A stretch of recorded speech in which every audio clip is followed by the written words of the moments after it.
Every morning of my childhood, my grandmother stepped onto the front porch at first light and whistled.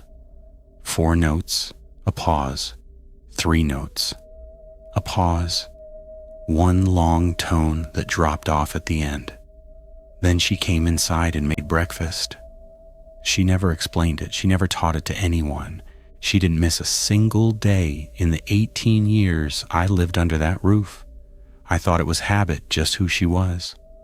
Last October, I went back to that house for the first time in almost a decade, and I stood in my old bedroom at 3 in the morning and felt the ceiling vibrate. Same frequency, same intervals. And I understood that her morning whistle wasn't a greeting. It was a lid. The house was in Boone County, West Virginia, on 18 acres, backed up against a wooded ridge called Fowler's Spine. 2 stories, clapboard siding gone grayish-green from decades of weather, tin roof, a porch that wrapped around the front and one side. My grandmother raised me and my younger sister Becca there. I was 6 when we moved in. Becca was 2. That house became the entire structure of our safety. Grandma, the 18 acres, the ridge behind us. That was the world. The rules about whistling came early.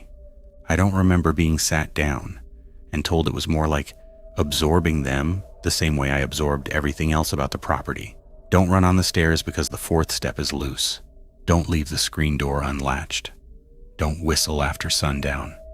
That last one was different from the others. The stair rule had a reason you could see. The screen door rule had a reason you could catch and carry back outside. The whistling rules didn't have reasons. They had weight. There were 3. Never whistle after sundown. Never whistle a tune you didn't learn from someone in the family. And if you ever hear whistling come off the ridge, you do not whistle back.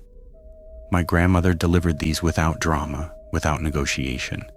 The way she'd say, "Don't touch the stove when it's hot." Practical, closed. I followed them completely.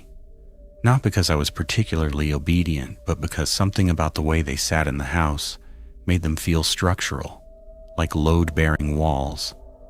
You don't test load-bearing walls. Becca was too young to whistle when the rules were first established, so by the time she could, they were just the way things were. She never questioned them, but I don't think she felt them the way I did. For her, they were architecture. For me, they were something imposed I could remember, even if only vaguely, a time before them. The house at night was a different instrument than the house during the day. My grandmother closed every window before sundown. Every single one, even in July, even when the upstairs bedrooms held heat, like an oven. And Becca and I lay on top of our sheets, sweating through them. She had a route. She started upstairs my room, Becca's room. The hallway window then came down and did the kitchen, the living room, the small window in the bathroom. Same order every evening. The kind of efficiency that only looks casual until you realize it's never varied once. Then she turned the kitchen radio to static. Not off, not to a station, to the dead space between stations, where the sound is just a low, continuous hiss. She set the volume so you could hear it from every room on the ground floor, but you'd have to concentrate to notice it. I asked about it once, when I was 8. She said it helped her sleep. I accepted that for years. But there's a difference between a white noise machine and deliberately tuning to empty frequency. And I think about that difference now more than I should. With the windows sealed and the static running, the house became a closed system after dark. And inside that closed system, I learned every sound it made. The way the staircase ticked as the wood cooled a sequence that started at the top step and worked down over about 20 minutes. The way the tin roof popped once, sometimes twice, around midnight when the temperature dropped. The eastern wall creaked differently than the western because the ridge blocked the wind on one side. I knew all of it. These were the sounds of safety, the body of the house talking to itself. But on certain nights, The house made a sound I couldn't account for. Not every night, maybe once a week, sometimes less. And only on still nights, no wind, no rain, no weather moving through. I'd lie in bed and the house would go through its normal settling sequence. And then in the silence after everything stopped, I'd hear it. A tone. Low, sustained.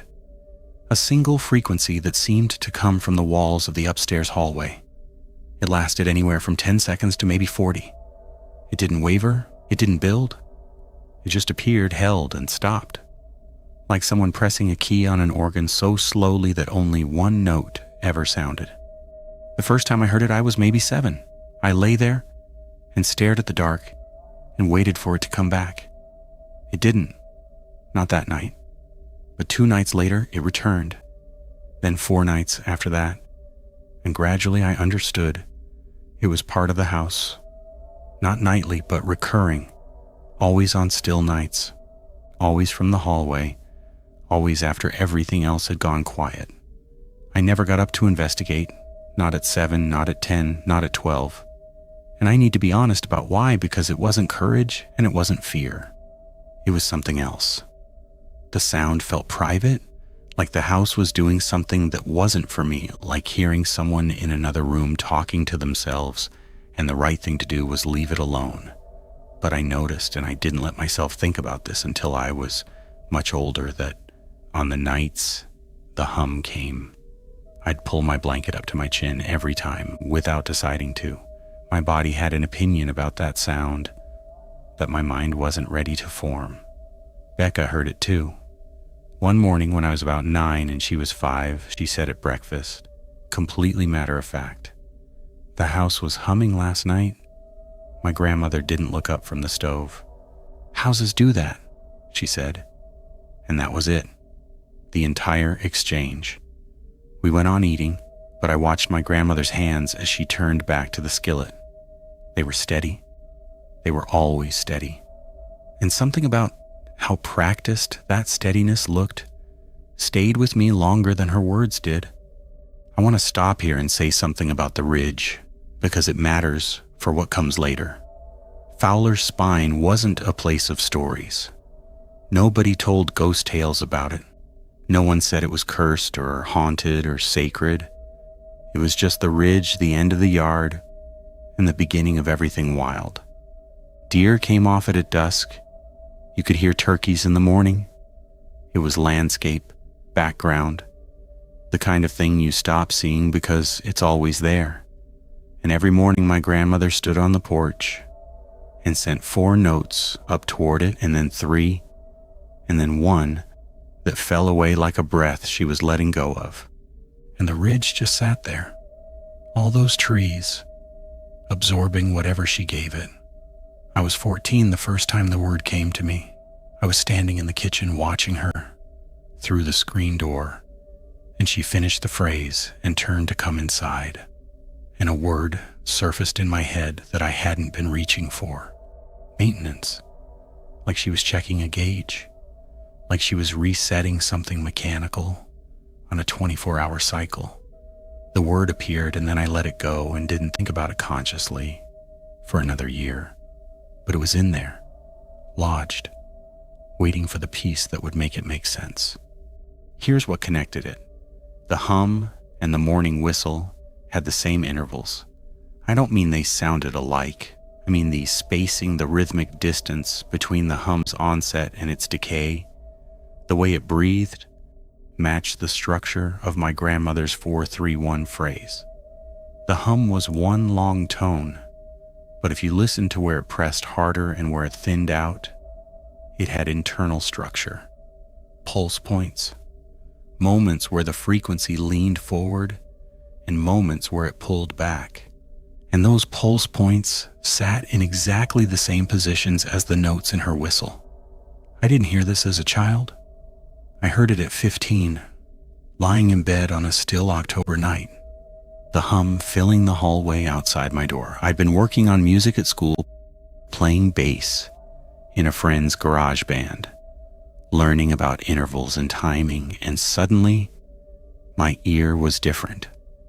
trained just enough to catch what it had been missing for 8 years. The hum wasn't random. It had the same skeleton as the thing my grandmother put into the air every morning.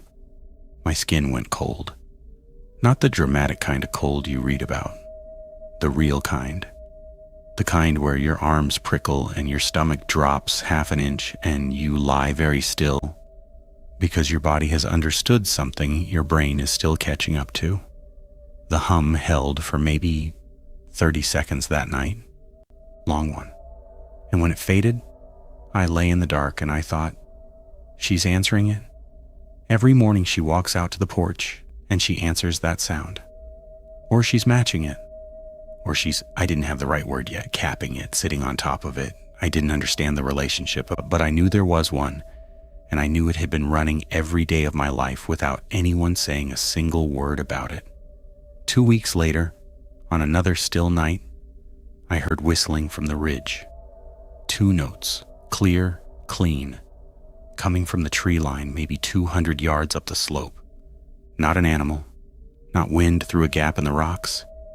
2 deliberate, pitched, human-sounding notes hanging in the dark air outside my window, and I whistled back. I didn't decide to. I want to be clear about that. My lips were pursed, and the air was moving before the thought had fully formed. The same 2 notes, reflexive, like answering someone who says your name. What came back was not an echo. It was my 2 notes continued. A 3rd note added, then a 4th. Extending my phrase into a melody I hadn't started, and the breath behind it the length of the tone. The sustain went on longer than any pair of lungs I've ever heard. 11, maybe 12 seconds on a single pitch without wavering. The melody hung over the yard like it had been poured into the air and was taking its time settling. Then the hum in the hallway started, louder than I'd ever heard it, not subtle, not ambiguous. A pressure in the walls that I could feel in my teeth, in the bones around my eyes. It held for over a minute, the longest I'd ever experienced. My grandmother was at the bottom of the stairs before it ended. I heard her footsteps, quick, not running, but quick. And then she was standing in the dark at the base of the staircase. She didn't come up. She didn't turn on a light. She said my name, once, not angry. Not scared, firm. The way you speak to someone who has just done something that cannot be undone. Then she said, it heard you. Now it knows your sound. You don't whistle again, not ever. Not daytime, not nighttime. You're done. I opened my mouth to say something I don't remember what, and she cut me off. You're done? I didn't whistle again, not once, in 16 years. And until last October, I didn't know whether that was the end of it or just the beginning of a longer sentence. I want to tell you, I spent the rest of that night processing what happened. Working through it logically, I lay there with my jaw clamped shut and my blanket pulled up to my chin, and I listened to the house run through its settling routine like nothing had changed. Stairs ticking, roof popping, the static from the kitchen radio downstairs. Everything ordinary. Everything doing exactly what it was supposed to do. The hum didn't come back that night, and somehow that was worse, like a conversation I'd interrupted and couldn't restart. I came downstairs in the morning and my grandmother was at the stove, eggs in the skillet, coffee on, radio back on the country station, windows open. She didn't look at me differently. She didn't bring up what had happened. Daylight meant the ordinary version of things, and I understood this was also a rule, even though nobody had ever stated it. But I was 15 and the silence was making me sick. 18 years of compliance without a single explanation. Lying in the dark, hearing something in the walls and being told houses do that while knowing now for certain that it was a lie. I sat down with my plate and said, "What's in the hallway?" She didn't stop moving, didn't flinch. Poured her coffee and sat down across from me and said, "Eat your breakfast." I heard it my whole life. Becca's heard it, you know what it is. I know you need to eat your breakfast and get to school. What did I whistle back at last night? What answered me? She set her mug down, looked at me. Her eyes were level and dry and completely unreadable, and she held that look for long enough that I felt the anger drain out of me and something colder take its place. "You've got no use for that answer," she said. "Knowing won't help you. It won't help Becca. It won't change what I do every morning, and it won't undo what you did last night. The only thing you need to know is what I told you. You're done with whistling. If you can hold to that, everything stays managed." Managed. She used that word. Not safe, not fine. Managed, like a condition, like something chronic that you live alongside if you follow the protocol. I didn't push further. Not because I was satisfied, because her face told me the conversation was structural. It was load-bearing. And if I kept pushing, something in the household's arrangement would shift in a way I couldn't predict. So I ate my breakfast and went to school and came home and did my homework and went to bed, and the house settled through its normal sequence. And the hum came back that night. Softer than the night before, regular, almost gentle, like it had returned to its baseline after being provoked. But it was different now. Not the sound was the same as it had always been. I was different, because I'd heard the interval match. I'd heard my grandmother's morning phrase and the hum's internal structure occupy the same skeleton. And once you hear something like that, you can't stop hearing it. It's like being told not to notice the rhythm of someone's breathing. The instruction itself makes the thing impossible to ignore. I started listening with intention, not investigating, not sneaking around, just paying attention in a way I hadn't before, and keeping what I noticed to myself. The first thing I found was seasonal. My grandmother's morning whistle was not identical year-round. I'd always heard it as the same phrase. But that was because I was hearing the melody, the shape of the notes, the rhythm. The shape stayed constant. What changed was pitch. The whole phrase moved. In spring and summer, it sat slightly higher. In autumn and winter, it dropped.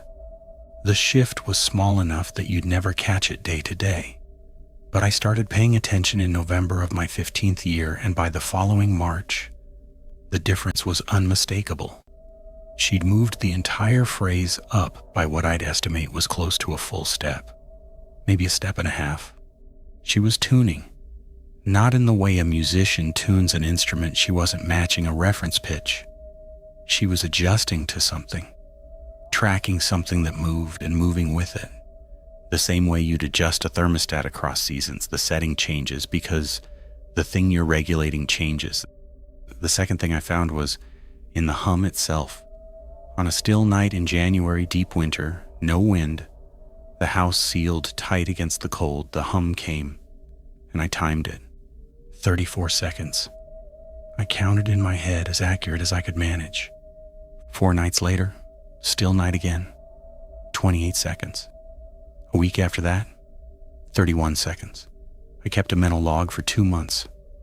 The durations weren't consistent, but they weren't random either. They moved within a range, and the range itself was seasonal. Winter hums were longer, summer hums were shorter. The thing in the walls, whatever it was, wherever it was actually coming from, breathed on a cycle that tracked the calendar. The same calendar my grandmother was tracking with her pitch adjustments. I'm going to say something here that I couldn't have articulated at 15, but that I've spent the last 16 years trying to find words for. The hum and the whistle were not separate things. They were 2 halves of a single interaction. The hum came up from somewhere below the house, carried through the structure, and expressed itself in the hallway walls on still nights when there was nothing else to mask it. The whistle went out from the porch every morning toward the ridge. One came up, one went out, and my grandmother was the person standing between them, adjusting the outgoing signal to match the incoming one, keeping the 2 halves in a relationship I can only describe as managed tension. She wasn't blocking the hum. She wasn't driving it away. She was corresponding with it, maintaining terms. And the terms required daily maintenance because the hum wasn't static. It shifted, it lengthened. It responded to seasons and stillness and maybe things I couldn't measure. Left alone, it would drift.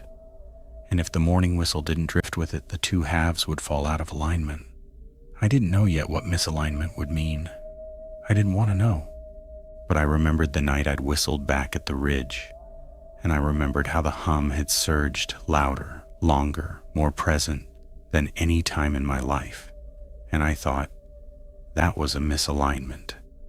I introduced a new sound into the system, and the system reacted by destabilizing. And my grandmother had come to the foot of the stairs, not because she was worried about me. She was worried about the calibration. I'd knocked something out of tune, and she needed to know how badly. I watched her one Saturday morning from the upstairs window. She didn't know I was there. She stepped out, stood at the rail, and I saw her shoulders rise with the breath she took before the phrase. She held it for a beat, just a half second, and in that pause, she looked old. Not tired, not frail, old the way a bridge is old. Load-bearing and alone and doing the work of holding two things apart without anyone noticing the effort. Then she whistled, and her shoulders settled, and she came inside, and I sat on my bed with something heavy in my chest that I didn't have a name for. She'd been doing this before I was born. She'd do it after I left, and there was no one standing behind her learning the phrase. I almost asked her about it again, twice. Once in the spring, when I noticed the pitch shift and wanted to confirm what I was hearing. Once in the summer, when Becca, now 11, asked at dinner why Grandma went outside every morning, and I watched the old woman's face close like a door. Both times I stopped myself, not because I was afraid of the answer, because I'd seen something in her expression during our one conversation that I couldn't name at 15 but can name now. Relief. When she told me I was done with whistling, when she closed that door permanently, there was relief in her face, not because she was angry or disappointed, because the worst thing that could have happened was one of us learning enough to try to help, to try to take a shift, to try to share the load. The protocol wasn't designed for two people. One person whistles, one person manages the alignment. One person stands on the porch at first light and places each note against the thing that's pushing up from below. If two people try it, if the signals overlap or contradict, the system she'd spent decades calibrating becomes unpredictable. I was a threat to the calibration just by knowing it existed, so I stopped asking. I stopped analyzing. I packed the knowledge into a compartment and closed it and went to school and played bass in the garage band and graduated and left for college at 18. I didn't talk about the hum. I didn't talk about the whistle. I called home on Sundays, and my grandmother sounded the same as always. Steady, practical, a little impatient with how long the calls lasted, and I let the distance do what distance does. Smooth things, make them flat, make them fit inside a Sunday phone call. I came back to Boone County once during college for Christmas my sophomore year, 3 days. The house was the same. Becca was 16, quiet, already planning her escape to somewhere with a Target and a movie theater. Grandma was 72 and moved a little slower, but whistled with the same precision. I slept in my old room upstairs and heard the hum once on a still night. It sounded normal, baseline. The system was running. The calibration was holding. I didn't come back again for almost a decade. I know now that I stayed away because I was afraid of what I'd hear if I listened again. Not the hum, not the ridge. I was afraid that my ear, now professionally trained, now capable of identifying frequencies and microtonal shifts with real precision, would hear something in my grandmother's morning whistle that I couldn't unknow. Something that would pull me back into the system I'd been expelled from at 15. The phone calls continued. Sundays. Grandma's voice, steady and dry. The same 3 questions. Was I eating? Was I sleeping? Did I need money? I never asked about the whistle. She never mentioned it.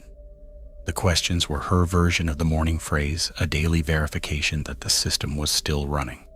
Then last October, she called on a Wednesday, not a Sunday. Wednesday, 4 in the afternoon, and when I picked up, she didn't ask about eating or sleeping or money. She said, "I need you to come to the house." Something in the way she said the house, not home, not my place, but the house, made me sit down. The front steps need replacing before frost. I need someone who can do it. I can find you a handyman, Grandma. I need you. She didn't explain why, but her voice had a directness that was new, like she'd stopped performing steadiness and was just being practical about a situation that had changed.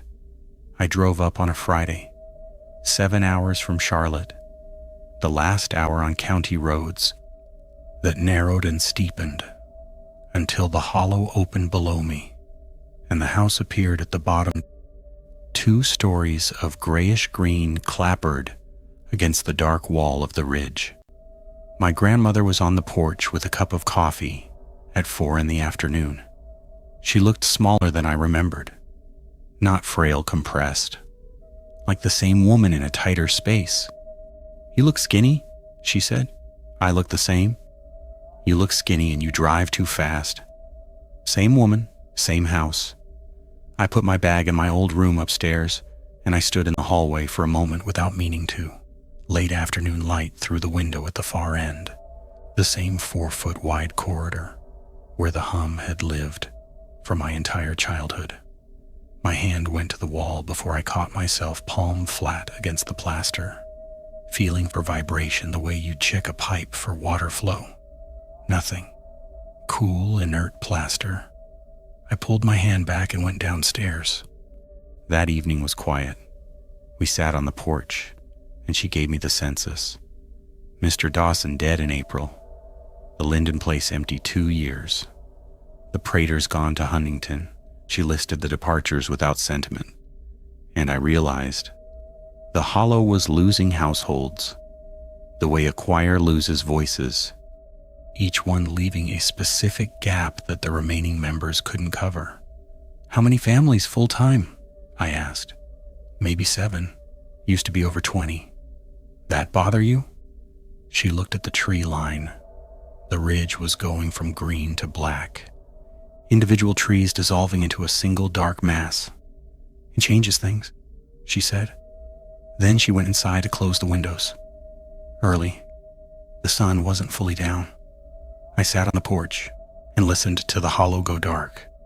The static was barely audible through the screen door, a thin, continuous hiss, the sound of a frequency range with nothing in it.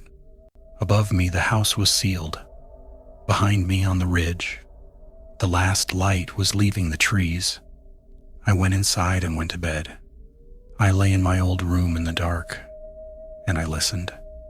The staircase ticked through its cooling sequence. The roof popped. The eastern wall settled against the ridge wind. I cataloged each sound the way I used to as a boy, matching them against my childhood inventory. Everything was correct. Everything was where it belonged. I waited for the hum. It was a still night. No wind. The trees outside the window were motionless. Exactly the conditions that had produced the hum every time I'd heard it as a child. The house sealed, the air calm, the ridge silent. I lay there and I waited. Nothing. An hour passed. I checked my phone. 12:40. Still nothing. No hum. No tone in the walls. The house was quiet in a way that felt aggressive, not peaceful, empty, like a room where a clock has been ticking for years and someone has just removed the battery. You don't hear silence in a room like that. You hear the absence of the thing that used to fill it. I told myself it was memory distortion, that I'd built the hum up in my head over 10 years of distance, and it had never been as regular as I thought, that maybe it was seasonal and October wasn't the right month, that maybe the house had changed, or my hearing had changed, or the conditions weren't quite right. But I didn't believe any of that. My body didn't believe it. I was lying rigid in the bed with the blanket at my chin, the same posture, the same automatic response I'd had as a child, waiting for a sound that had been part of this house since before I could remember. And it wasn't there. The second night was the same. I lay awake until almost 2. Still conditions, sealed house, static running downstairs. No hum. The hallway was dead. I got up once and stood in the hallway in the dark, barefoot on the wooden floor, and put my hand flat against the wall. The plaster was cool and inert. No vibration, no resonance, nothing. The house was a body with no pulse. I mentioned it to my grandmother the next morning. I didn't plan to. It came out sideways, the way the most important things usually do.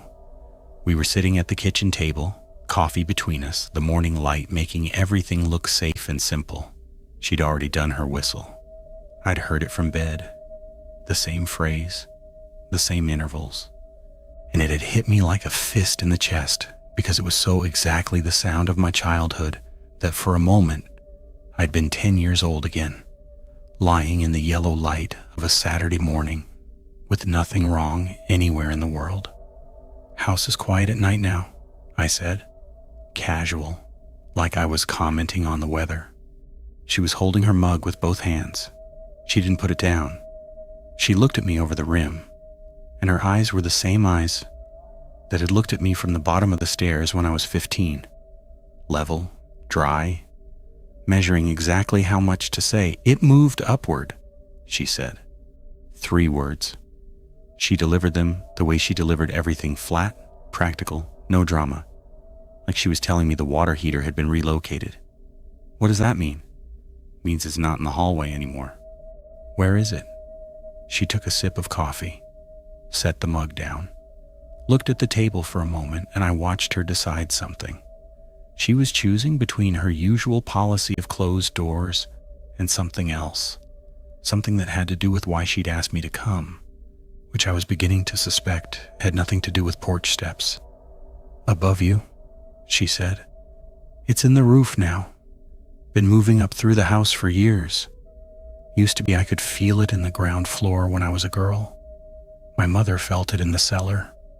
It comes up slow, but it comes up steady." "It was in your hallway for most of your childhood, and now it's past that. It's in the rafters, between the ceiling of the second floor and the tin." I sat with that. The kitchen was bright. The coffee was warm. Outside, the hollow was doing its ordinary morning. Birds, a distant truck on the county road, the sound of the creek at the base of the ridge. Normal. All of it normal. And my grandmother had just told me that something had been rising through the structure of this house for at least 3 generations, floor by floor, like water climbing a wall. "How long has this been happening?" I said. "Longer than this house. That doesn't make sense. The house was built on top of it. My great-granddaddy knew it was here. That's why he built here. You don't walk away from something like this. You build over it and you manage it." This was the most she'd ever said about it.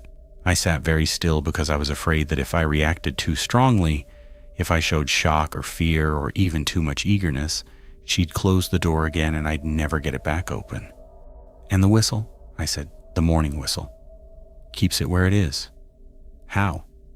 "By sitting on top of it. You find the note it's pushing and you place your note on top. Every morning, you feel where it's at and you cap it." "What happens if you don't?" She looked at me again. Steady eyes. 86 years of managing something that lived underneath her house and had been climbing toward open air since before she was born. And for a moment, just a flash, I saw her hand tremble. Not a shake, a vibration, barely visible. She set the mug down quickly and folded her hands in her lap, and the steadiness returned. But I'd seen it. The cost of the maintenance, living in her fingers. 60 years of placing a lid every morning. And the effort had gotten into her body, the way the hum had gotten into the house. "Then it reaches the air," she said, "and the ridge hears it. And what does the ridge do? You already know what the ridge does. You heard it at 15. It takes what it gets, and it makes it into more. It fills in what's missing, completes things." She picked up her mug again and drank from it, and I understood that this was the full explanation. This was everything she was going to give me, not because there was more she was hiding, but because this was all she knew. She didn't understand what was underneath the house. She didn't know where it came from or what it wanted or why it was moving upward. She knew that it pushed, and she knew that her morning phrase pushed back, and she knew that the two forces had been in a managed stalemate for her entire life and her mother's life and her grandmother's life before that. The women in this house had been placing a lid on it every morning the way you tamp down a fire. Not because you understand combustion, because you know what happens when you don't. I spent the next afternoon on the porch steps, pulling rotten boards, replacing joists, working with my hands because my head needed somewhere else to be. That night, my last night, before driving home, I couldn't sleep. Not the alert, rigid insomnia of my first night back. Something more restless. I'd lie still for 20 minutes and then shift, then lie still again. The house was doing its settling routine. Stairs, roof, walls, all normal. The static hissed faintly from below. The hallway outside my door was dark and empty and silent. At approximately 3 a.m, I felt it, not heard, felt. A vibration in the ceiling directly above my bed, low frequency, sustained. The same tonal signature as the hallway hum I'd grown up with, same internal structure, same pulse points, same spacing, but it was coming from above me now, from the space between the second floor ceiling and the tin roof, from the last layer of the house, before open air, and I pressed my palm flat against the ceiling above the headboard. The plaster was vibrating. Not dramatically if I hadn't been listening for it. If I hadn't spent my childhood memorizing this exact frequency, I might have missed it. But it was there, steady, continuous, pushing up against the underside of the roof, the way water pushes against the underside of ice. It was closer. That was the thought that landed in my chest and stayed. The hallway had been lateral beside me, around me, part of the space I moved through. The roof was above me, between me and the sky, between the sound and the open air. And there was one layer left, one layer, and one woman standing on the porch every morning with 4 notes, 3 notes, and a falling tone, placing her sound on top of it the way you'd press a hand over a crack in a dam. I lay there with my palm on the ceiling, and I felt it push. Patient, continuous, not urgent, not aggressive, just pushing. The way roots push through concrete, the way water finds its way through anything given time. And I thought about my grandmother downstairs, 86 years old, asleep in her bed. And I thought about what happens when she can't get to the porch one morning, when the ice is too bad or the stairs are too much, or she simply doesn't wake up. The vibration held for about 45 seconds. Then it eased. Not stopped, eased. Like it had pressed its point and pulled back. Like it knew the difference between testing and breaching. I didn't sleep after that. I lay in the dark and stared at the ceiling and waited for dawn the way you wait for a door to hold against something leaning on it from the other side. At first light, I heard her. The screen door creaking open. Her footsteps on the new porch boards I'd installed that afternoon. A pause, the length of a breath drawn and held, and then the whistle. 4 notes. Pause. 3 notes. Pause. One long falling tone. And I heard it now the way I couldn't have heard it as a child. The way I couldn't have heard it even at 15. With my trained ear, with my professional understanding of frequency and resonance, and the physics of sound moving through physical structures, I heard her place each note precisely against the vibration I'd felt in the ceiling an hour before. I heard the phrase, "sit down onto the hum like a cap being pressed into place." I heard the seal catch. The vibration in the ceiling stopped. Not gradually, not the slow ease I'd felt at 3 a.m. It stopped. Cleanly. Completely. As if the acoustic weight of her whistle had physically compressed whatever was pushing up from below, back down to a depth where the house could hold it for another 24 hours. I came downstairs. She was at the stove, eggs in the skillet, coffee on. The radio was back on the country station. The windows were open, daylight, morning, the ordinary version of things. I stood in the kitchen doorway and watched her, and I couldn't speak for a moment, because I'd understood something during the night that I hadn't been able to understand as a teenager. The morning whistle wasn't just a cap, it was a reset. Every night the vibration pushed up. Every morning she pushed it back. It was a daily cycle. Rise and suppress, and the system worked because the suppression matched the rise precisely, pitch for pitch, interval for interval. The correct acoustic weight applied to the correct point of pressure, every single morning without fail, by a woman standing alone on a porch in a hollow in West Virginia. If the pitch drifted, if she got it wrong, if she couldn't hear the vibration's current position clearly enough to place the lid accurately, the suppression wouldn't hold. The vibration would gain altitude, an inch, a foot, a fraction of whatever distance separates containment from breach, and it wouldn't go back down on its own. She'd have to find the new position and adjust. Every error would compound. She'd been doing this alone for decades, adjusting every season, recalibrating as the vibration shifted, absorbing the slow upward migration that couldn't be stopped, only managed. And the system was working. She was keeping it below the roof, but the margin was thinner now than it had ever been. One layer of wood and tin between the sound and the sky. "Grandma," I said from the doorway. She didn't turn around. "Eat your eggs." "What happens when you can't do it anymore?" The skillet hissed. She flipped an egg. Her hands were steady. "Then someone will need to learn what it sounds like," she said. "But not you. I told you, you're done." I drove back to Charlotte that afternoon. 7 hours of highway. I played the radio loud the entire way. When I got home, I sat in my apartment in the dark for a long time and thought about an 86-year-old woman standing on a porch in the last light of dawn, placing 4 notes against something that has been climbing toward her ceiling for 120 years. And I thought about what she said. "Not you. You're done." Because the ridge knew my sound. I'd given it my frequency at 15, and it had taken my 2 notes and built them into something larger.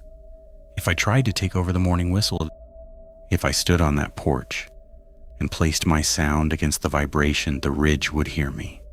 It would recognize the frequency, and instead of a sealed lid, I'd be an open channel. She wasn't protecting me from the work.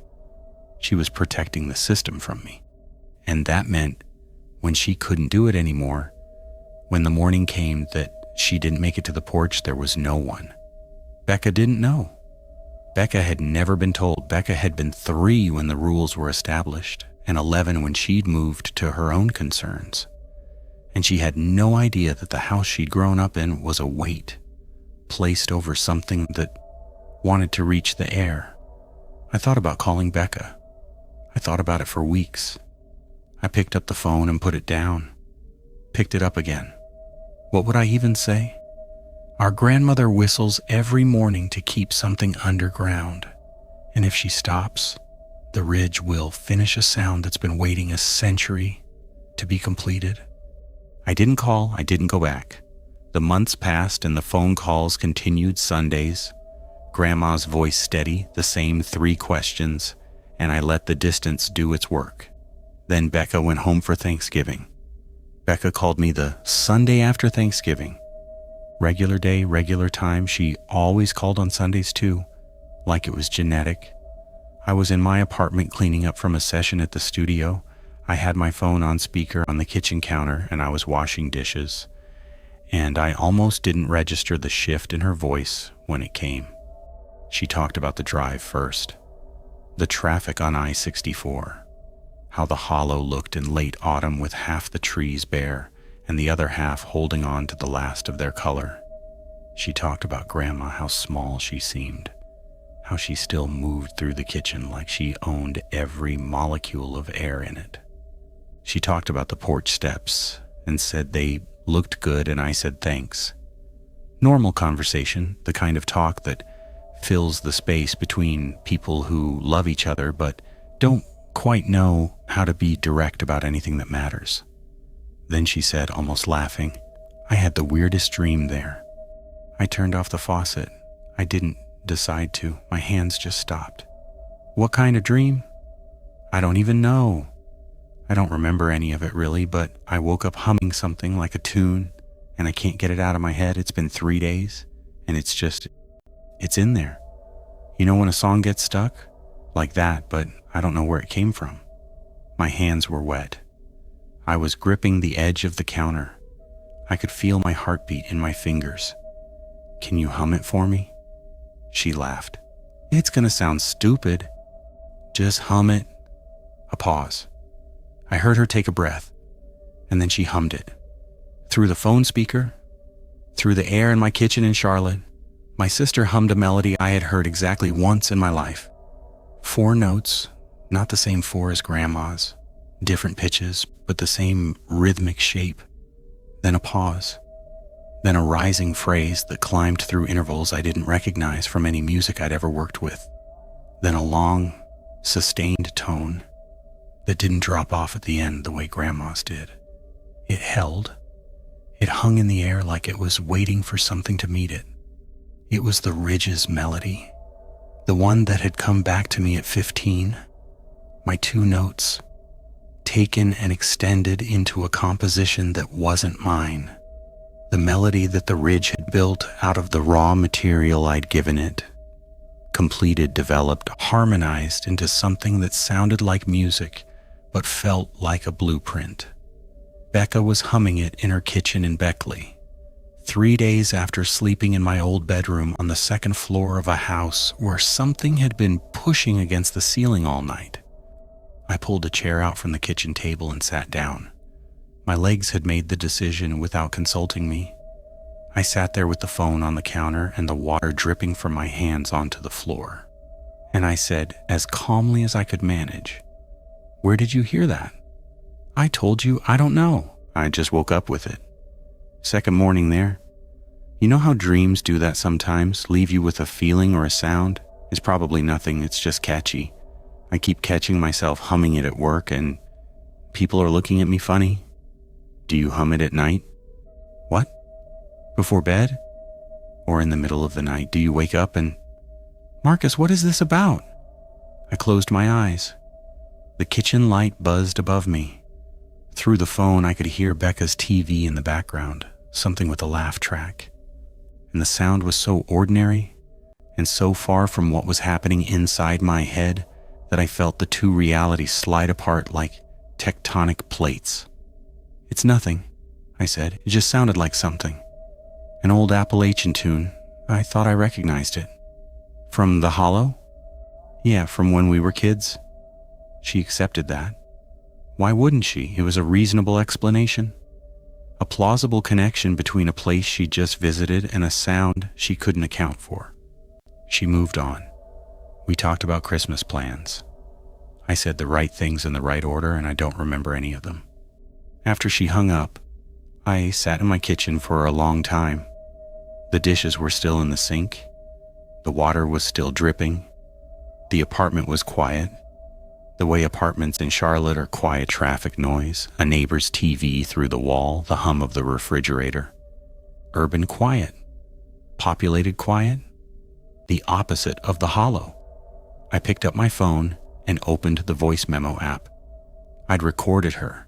I hadn't told her I was doing it. The moment she'd started humming, I'd reached over and hit record reflexively, the way I'd whistled back at 15. The same kind of action done before the thought completes, done by the part of you that knows something your conscious mind hasn't caught up to yet. I played it back. Her hum filled my kitchen, thin through the phone speaker, a little distorted by the compression, but clear enough. I listened to it 3 times. Then I opened my DAW on my laptop and imported the file and slowed it down and looked at the waveform. This is the part where being an audio engineer stopped being a career detail and started being the worst thing about my life. The gaps between Becca's notes were not musical intervals, not in any Western tuning system, not in any Eastern system I'd studied. The distances between her pitches didn't correspond to any equal temperament or just intonation or microtonal framework I could identify. They were precise. Her pitch was remarkably accurate for someone humming casually, but they were precise in a system I didn't have a name for, except I'd heard it before, not the melody, the system, the spacing, the way the gaps sat relative to each other. I pulled up a spectrum analyzer and ran Becca's recording through it. Then I sat back in my chair and looked at the peaks. The internal structure of her melody, the rhythmic relationship between the notes, the way they clustered and separated, matched the internal structure of the hum I'd grown up hearing in the upstairs hallway. Not approximately, not loosely. The pulse points, the places where the frequency leaned in and pulled back, sat in the same positions. The same skeleton dressed in a different melody. But there was more, because Becca's version had something the hallway hum didn't have. The hum had always been a fragment, one long tone with internal structure, push points and pull points, but never a melody, never a sequence of distinct notes. It was a blueprint, a chassis, without a body. Becca's hum was the body. It was what the blueprint became when someone completed it into actual music, into something that a human throat could produce and a human ear could process as a tune. The ridge hadn't just extended my whistle at 15. It had shown me what it could do, and now it had done it again. Not to me, not through the air outside a window at night, but through the ceiling of the house, directly into the sleep of a woman lying one layer below. I called my grandmother. It was late after 10, and I could hear the phone ringing on the other end. The old landline in the kitchen, the sound bouncing off plaster walls. She picked up on the second ring. She always picked up on the second ring, no matter the time, and I'd never thought about why until that moment. Marcus, Becca's humming something. Silence, not the kind where someone is confused, the kind where someone is recalculating. When did she stay at the house? Thanksgiving, 3 nights. Which room? My old room, upstairs. The silence again. I could hear the static in the background. The radio, the between stations hiss, running at night the way it always ran at night. Describe it, she said. The tune. I hummed it. As close as I could reproduce without technically whistling. I kept my lips apart, used my throat, pushed the notes out, rough and imprecise. I could feel my body resist. 16 years of not making pitched sound, and my muscles had internalized the prohibition, but I got through it. The 4 notes, the rising phrase, the sustained tone at the end. My grandmother was quiet for a long time after I finished, long enough that I checked to make sure the call was still connected. That's not mine, she finally said. I know. That's not the house. I know. That's what's on the other side of what I put down every morning. That's what it sounds like when nobody's sitting on top of it. She said this calmly, the way she said everything. But I heard something underneath the calm that I'd never heard in her voice before. Recognition. The sound of someone hearing for the first time the completed version of a thing she'd spent her entire life keeping incomplete. She learned it in her sleep, I said. She was right below the roof. She lay there all night with it pushing up through the ceiling above her, and she absorbed it. She can't hum that, Marcus. She's already humming it. She's been humming it for 3 days. She hums it at work. She doesn't know what it is. You need to... She stopped. I heard her take a breath, regroup. When she spoke again, her voice had the same firm, practical quality it had always had, but the edges were thinner. You need to understand something. What I do every morning works, because the sound underneath hasn't reached the air. It pushes up, I push it down. It's contained, It's not finished. What your sister is humming, that's the finished version. That's what it becomes when it reaches open air and the ridge gets hold of it. But it hasn't reached open air, you're still capping it. I'm capping the vibration in the house. I'm keeping it below the roof. But Marcus, another pause, longer. If your sister is already humming the completed version, then either it got past me without me knowing, or it didn't need to get past me.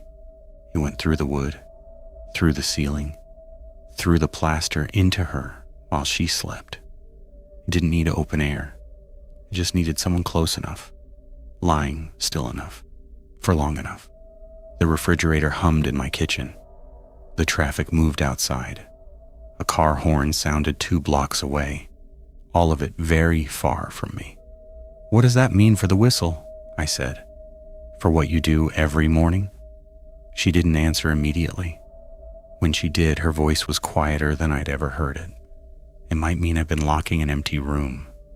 I let that sit. I let it sit because there was nothing I could say to it and nothing I could do with it. My grandmother, who had spent decades calibrating a daily ritual to suppress a sound that had been rising through her house since before she was born, was telling me it might have already gotten out. Not by breaking through the roof, not by overpowering her morning whistle, by going around it, through the structure itself, into the body of someone sleeping inside the containment, who then carried it out the front door in her own throat without knowing she was carrying anything at all. The lid was still in place. The thing it was covering might already be gone. "What do I do?" I said.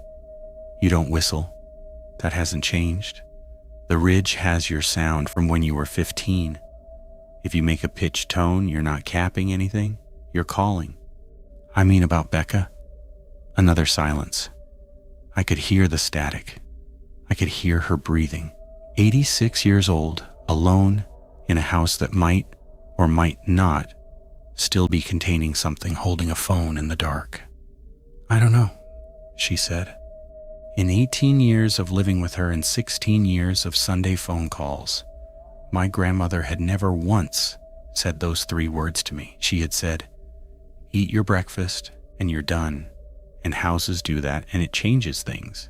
She had said everything with the authority of someone who understood the system she was operating. I don't know, it was not in her vocabulary. It was not part of the structure. And hearing it come out of her mouth was more frightening than anything the house had ever produced. We stayed on the line for another minute. Neither of us spoke. Then she said, "Don't call your sister about this. Don't explain it. If she's carrying it, knowing won't help. Knowing just makes you listen harder, and listening harder is the same as leaning in. You understand? Attention is proximity. The more she thinks about the sound, the more space she gives it. So I do nothing. You do what I've always done. You manage what you can manage, and you don't touch what you can't." She hung up. No goodbye. No I love you. The line went dead, and the kitchen was just a kitchen, and I was sitting in it with wet hands and a recording on my laptop that I couldn't play again and couldn't delete. I didn't delete it. I should have. I know that now. But I couldn't make myself do it because the recording was the only evidence that what I'd heard was real, that my sister had hummed a melody sourced from something underneath a house 200 miles away, and that the melody was the completed form of a vibration my family had been suppressing for over a century. I put the laptop in my closet. I didn't open the file again, but I knew it was there. I could feel it the way you can feel a light left on in another room, a small, persistent awareness that something nearby is active. I went back to work. I mixed a 4-track EP for a band out of Asheville, and I did the entire project in 3 days, because sitting in the studio with headphones on was the only state where my brain would stop replaying my grandmother's voice. But even in the studio, it followed me. I was EQing a bass track, pulling low-frequency mud out of the low end, and the analyzer showed a resonance peak at 47 hertz. that looked exactly like the pulse structure I'd seen in Becca's humming. Same shape, same clustering. It wasn't the same sound. It was just a bass guitar recorded in a room with bad acoustics. But my eye grabbed it, and my chest tightened, and I sat there staring at the screen until the band's guitarist asked if I was okay. Fine, I said, just chasing a frequency. That happened more than once. That happened most days. I talked to Becca on Sundays. I didn't mention the hum, the whistle, the house, any of it. I listened for the tune. I listened for any sign that she was still carrying it, that it was still in her, that what she'd absorbed through the ceiling was growing or changing or settling deeper. For 3 weeks, nothing. She sounded normal. She talked about work, about her pregnancy.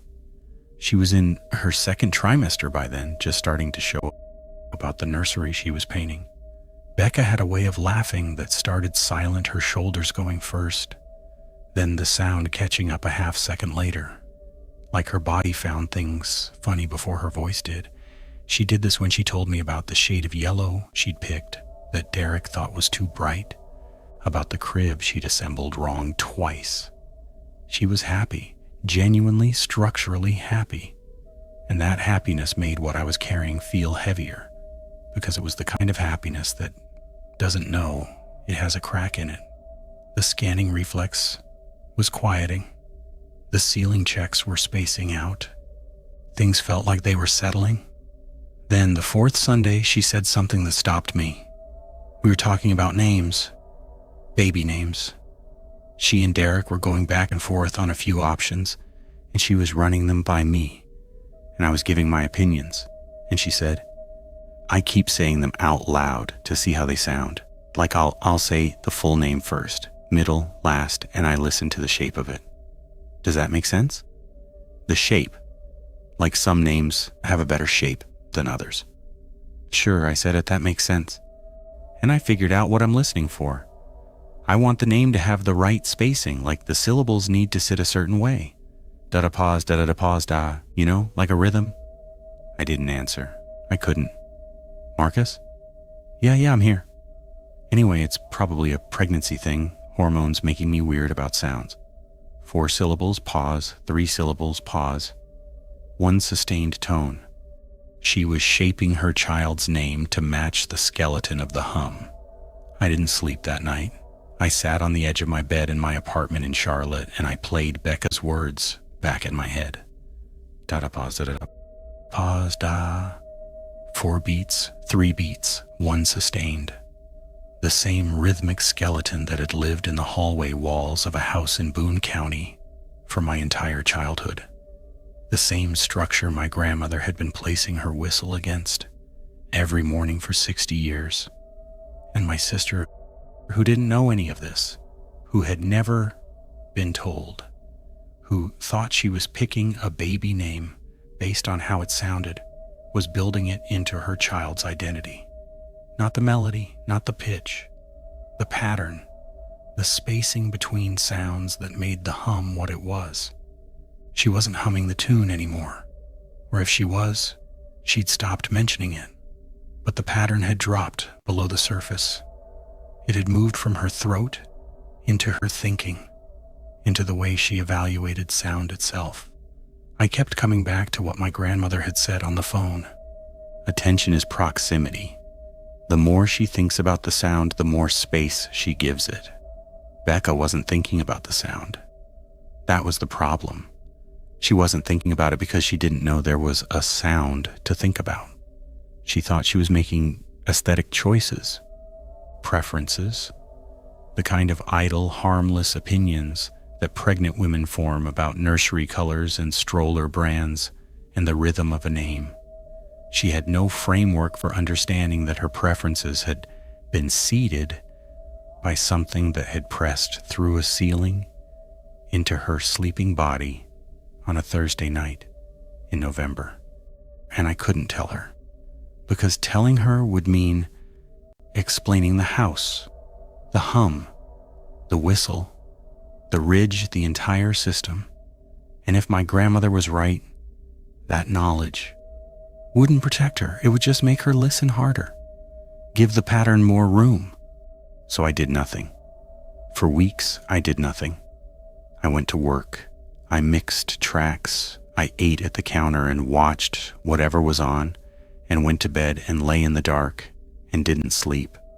Or slept for a few hours and woke up at 3 with my hand pressed flat against the ceiling above my headboard. Every time. 3 in the morning. Hand on the ceiling.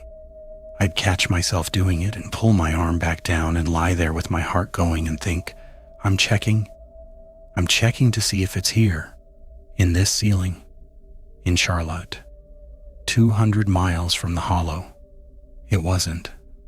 The ceiling in my apartment was drywall over engineered joists. No vibration, no resonance, no hum.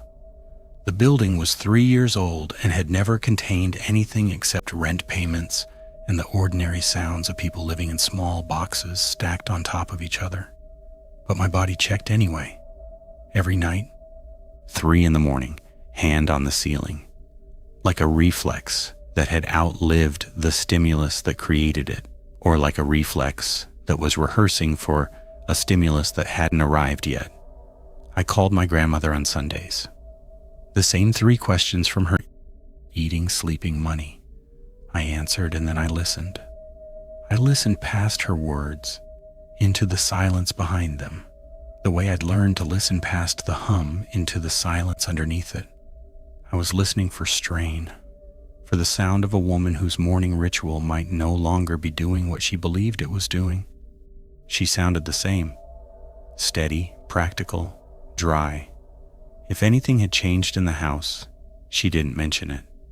The calls were 3 minutes long, same as always, and when they ended, I'd sit with the phone in my hand and realize I hadn't asked a single real question, because asking would violate the only operating principle I had left. Manage what you can, don't touch what you can't. December passed. January came in hard ice storms across the mountains. The kind of winter that makes you worry about an 86-year-old woman living alone in a 2-story house at the base of a ridge. I called more often, Wednesdays and Sundays. She tolerated the extra calls the way she tolerated everything, with minimal acknowledgement and no visible appreciation. She was fine. The house was fine. The pipes hadn't frozen. The wood stove was working. She hadn't missed a morning. She said that last part unprompted. I haven't missed a morning. And the fact that she said it, that she volunteered it, offered it, like a status report on a system I was now understood to be monitoring, told me that something between us had shifted permanently. She knew I knew. I knew she knew I knew. And the Sunday calls had become a check-in on the containment, dressed up as a conversation about eating and sleeping and money. February. Becca called and told me they'd picked a name. A girl. They were going to name her Amelia Dawn Beckett. I held the phone and I counted. Amelia, 4 syllables. Dawn, pause. Beckett, 2 syllables, not 3. 2, not 3. I felt something loosen in my chest. The pattern wasn't perfect. 4 pause 2 wasn't 4 pause 3. Close, but not the skeleton, not the blueprint. Maybe the spacing hadn't settled as deeply as I'd feared. Maybe the proximity had been brief enough 3 nights in the house. One tune absorbed in sleep that it was degrading, dissolving, losing its structure, the way a dream loses its structure in the days after you stop remembering it. I held on to that through February and into March, and I let the tension in my body start to ease, the way you ease your grip on a steering wheel after the icy patch is behind you. The scanning reflex in my ear started to quiet. I stopped staring at resonance peaks on the studio monitors. I stopped reaching for the hum inside every sustained tone. I started sleeping past 3 without my hand finding the ceiling. Things were managing themselves. The system was holding. Grandma was whistling. Becca was living her life. The pattern was degrading. And then I went to Becca's baby shower in Beckley in mid-March, and I heard her sing. It was a small gathering. Her living room, maybe 15 people. Derek's mother had organized most of it. There were games and presents and a cake shaped like a pair of baby shoes. Normal, completely banally normal. And at some point in the afternoon, someone asked Becca if she'd picked a lullaby yet. And Becca laughed and said she'd been practicing one, and someone said, "Sing it." And she said, "Oh God, no." And everyone said, "Come on." And she stood up and she sang. She didn't announce the song. She didn't say what it was or where she'd learned it. She just opened her mouth and started. It wasn't the hum. It wasn't the ridge melody. It wasn't anything I could directly connect to the house or the hallway or the ceiling or any of it. It was a lullaby, simple, gentle, the kind of thing you'd sing to a baby to put her to sleep. Becca's voice was soft and slightly off-key and warm, and it filled the small room the way candlelight fills a room. And everyone smiled, and someone put their hand over their heart, and it was lovely, and it was in the pattern. The melody was hers or from somewhere, a folk song maybe, something half-remembered, but the spacing between the notes, the rhythmic distances from one phrase to the next, the way the song breathed where it paused, where it pushed, where it held. The structure underneath the lullaby was the hum's blueprint. The pulse points were in the same positions. The skeleton was identical. She'd built a song for her daughter on top of the framework that had been rising through our grandmother's house for 120 years. I left the room. I walked into Becca's kitchen, and I put both hands on the counter, and I stood there, and I breathed. Through the wall, I could hear applause, someone laughing, Becca saying something self-deprecating about her voice, the shower continuing, the afternoon moving forward as if nothing had happened. My phone was in my pocket. I took it out, and I called my grandmother. It rang 4 times. She didn't pick up. I called again. 5 rings. Nothing. I called a 3rd time, and she answered on the 6th ring, out of breath. And I realized it was late afternoon, and she'd been outside, doing something in the yard, living her life. "Marcus, I'm busy." Becca wrote a lullaby. She didn't say anything. She's going to sing it to the baby every night. She built it on the pattern, Grandma. It's not the melody, it's the structure, the spacing. She put it inside a lullaby, and she's going to sing it to her daughter in the dark every night, and she thinks it's just a song. I could hear wind on her end of the line. She was still outside. I could hear the trees. I could hear somewhere far behind her voice, the ridge. "You said attention is proximity," I said.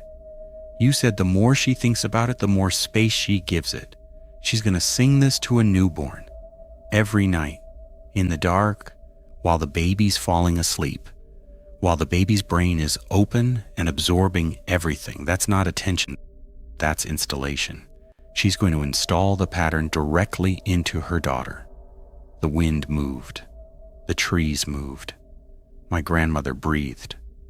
"It's not the house anymore, is it?" I said. "It's not about the lid. It doesn't need to get through the roof. It doesn't need the ridge to hear it. It's already in Becca. And she's going to put it in Amelia. And Amelia's going to grow up with the structure inside her, the way we grew up with it around us. Except she won't know it's there. She'll just think it's how music sounds. She'll think those spacings are normal." "Marcus?"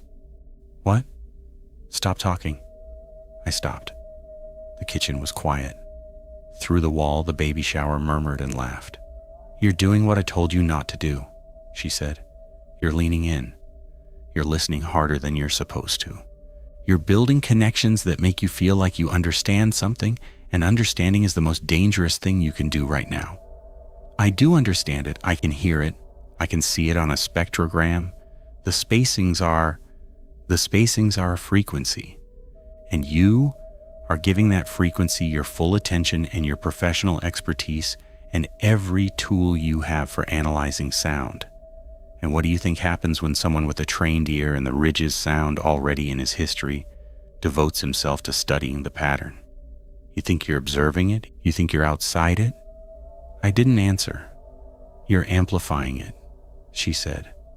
Every time you analyze it, you make it clearer in your own mind. Every time you play that recording, don't lie to me. I know you kept a recording. You reinforce the pattern in your own ear. You are a trained listener, and you have given this thing the most dangerous gift anyone can give it, your full professional attention. The kitchen light buzzed. Becca laughed in the other room. The shower went on. "Throw the recording away," my grandmother said. "Stop analyzing your sister's voice. Stop counting syllables and baby names. Stop checking your ceiling at 3 a.m. I opened my mouth and closed it. "Yeah," she said. "I know about that too. You think I don't hear it in your voice? The way you listen now? You're doing what I do, Marcus. You're monitoring. You're placing your attention against it. Every day the way I place my whistle against it. Except I know how to cap it and you don't. You're just pressing your ear to it and hoping that hearing it clearly is the same as holding it down. It's not. No, it's not. So what do? You stop completely. You don't listen for it. You don't analyze it. You don't call me about it. You go back to your life and you treat sound like your job and nothing else. You let Becca sing whatever she sings. You let Amelia hear whatever she hears. And you trust that the lid holds. And if it doesn't, she was quiet for a long time. The wind blew. The ridge sat behind her, the way it had always sat behind her, absorbing what it was given. Then it doesn't, she said. And that was always going to be true, whether you were paying attention or not. She hung up. No goodbye. No I love you. The line went dead and the kitchen was just a kitchen, and I was sitting in it with wet hands and a recording on my laptop that I couldn't play again and couldn't delete. I drove back to Charlotte. I tried to do what she said. I tried to stop. I want to tell you I followed my grandmother's instructions. I want to tell you I threw out the recording and stopped analyzing and went back to my life and treated sound like a job and nothing else. I want to tell you the scanning reflex stopped and my hand stopped finding the ceiling at 3 a.m. and I stopped counting the spacings in every sustained tone that crossed my ear. But I'm an audio engineer.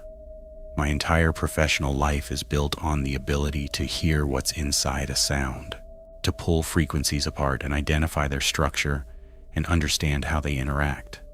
That's not a skill I can turn off. It's not a behavior. It's the way my brain processes the world. Asking me to stop listening for the pattern is like asking me to stop reading English. The pattern is there in every sound, and my ear finds it whether I want it to or not. And here's the thing I need someone else to know. Last Tuesday night, late, I was lying in bed in the dark, not sleeping, not really trying to sleep, just lying there, the way I've been lying there most nights since October. The apartment was doing its usual thing, the refrigerator cycling, traffic on the street below, the upstairs neighbor's TV murmuring through the ceiling, urban sounds, populated sounds, Charlotte at midnight, and I caught myself humming, not the ridge melody, not my grandmother's phrase, something else, something I didn't recognize, a fragment 4 or 5 notes, low, almost subvocal, barely more than a vibration in my throat. I've been doing it without knowing. I don't know for how long, minutes maybe longer. I only noticed because I shifted positions in bed and then the movement interrupted the sound, and the sudden absence of it was what woke me up. Not the humming, the stopping. Like my body noticed the interruption before my mind noticed the activity. I lay there and I tried to reconstruct what I'd been humming. I couldn't get all of it, but I got the spacings, the distance from one pulse point to the next, and they were correct. Not the hum spacings, not the ridge's melody, not Becca's lullaby. Something new, but the skeleton was the same. 4 points of pressure, then 3, then 1 sustained. The blueprint, wearing a melody I didn't learn from the house or the ridge or my sister or anyone. A melody that came from nowhere, that I was producing in the dark, in my sleep, in an apartment in Charlotte, with no ridge and no hollow, and no century-old vibration pushing through the floor. My grandmother's framework says the whistle is a lid. The hum is below, the whistle sits on top, and as long as the two stay in alignment, the sound remains contained. A managed system, a daily calibration, one woman on a porch keeping the frequency underground. But what if the framework is wrong? What if the hum was never trying to reach the air? What if the air was never the point?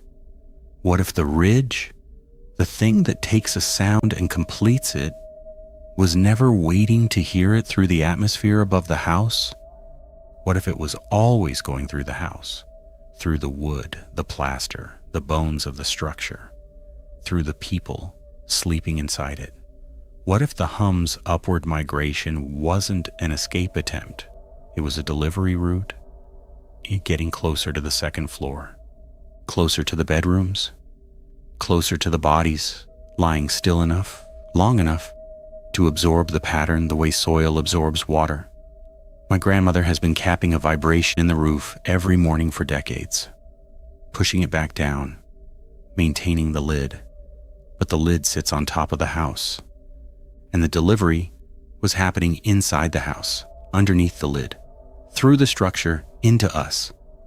It didn't need to get out. It needed to get in, and it did.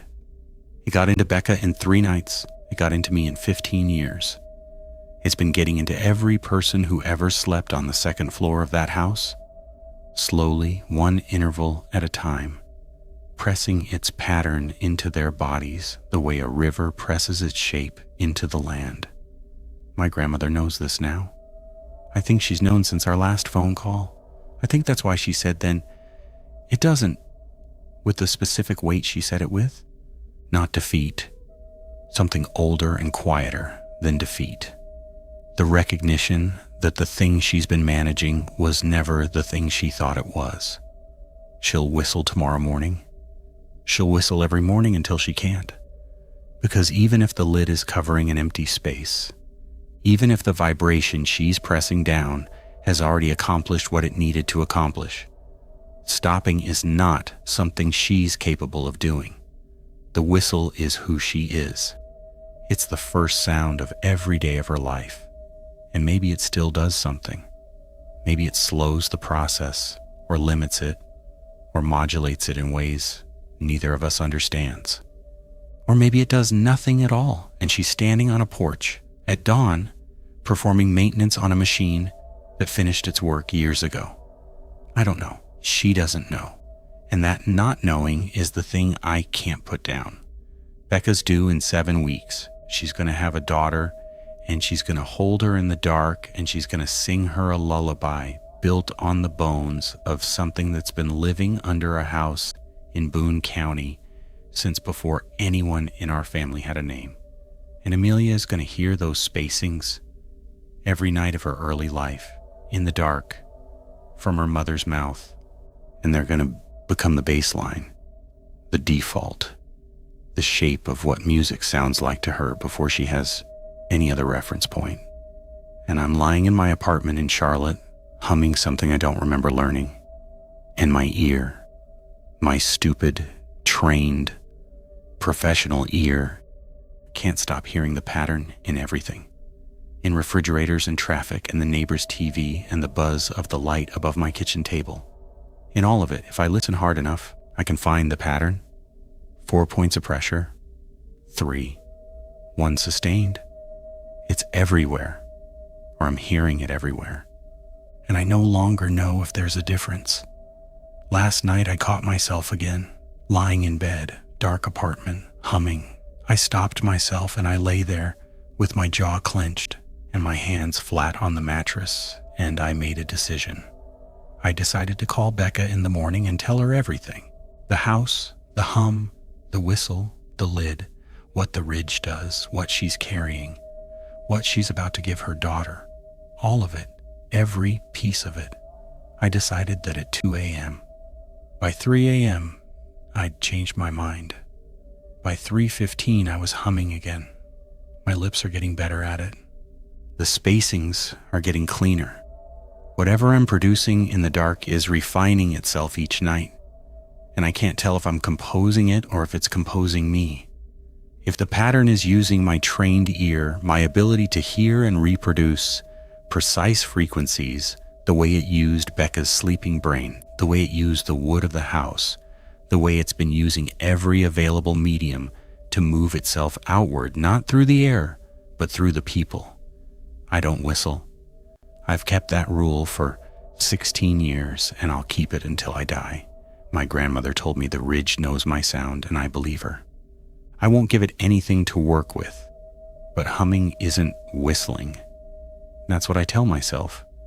Humming is internal, throat-based, contained inside the mouth. It doesn't carry the way a whistle carries.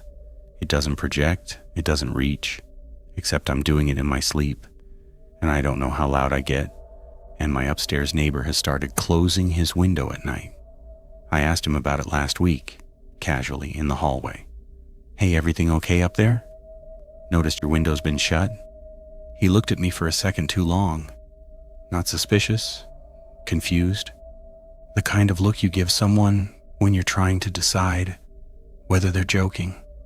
"Yeah," he said, "just there's been this sound at night, like a humming. Coming from somewhere in the building, can't really place it, figured closing the window would help." He shrugged, went inside. I stood in the hallway and I thought about a 2-story house in Boone County and a woman on a porch at dawn, and a vibration that spent a century climbing through wood and plaster and bone to reach the people sleeping inside it. And I thought about my upstairs neighbor closing his window, and I thought about the sound moving up,